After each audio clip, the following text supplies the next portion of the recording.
Maganda namang gawain ng paglalaba. Oo, Sabi diba? nga nila, ano, Wala eh, ganun talaga. Maglabada na lang tayo pag oh, magkapera. syempre, Bigas. ulam.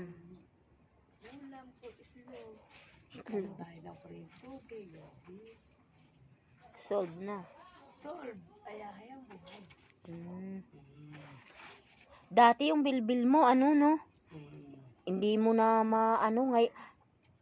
hirap na hirap ka ng Siyempre, umupo. bus ako dati. Ngayon, alipin. Oh.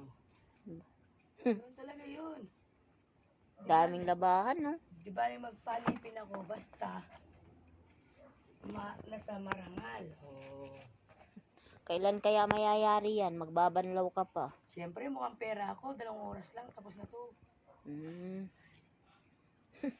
Pag walang pera, naku, wala akong Nakakaumay. Tingnan mo. Oh, Kalating oras pa lang, nakalati na. Kasi pera eh.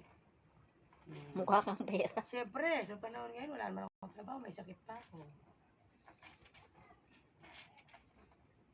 Yung mga short mo dati na malalaki, pinagtatapon mo na yata. Andyan pa, Diyos ko. Kasya pa ng isang tao.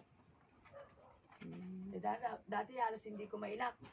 Yung iba din uwi ko sa naman yun, di ba pinamigay ko?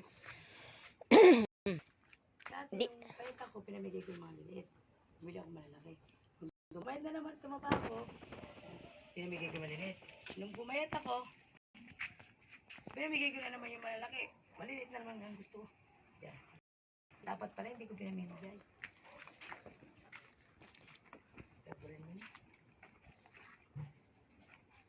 Pero alam mo, pagkatas mo ganyan, mamamanhid yung mga kamay mo kasi yung nababon. Kaya mo na. At least tapos ko na yung 500 yun. O magkano?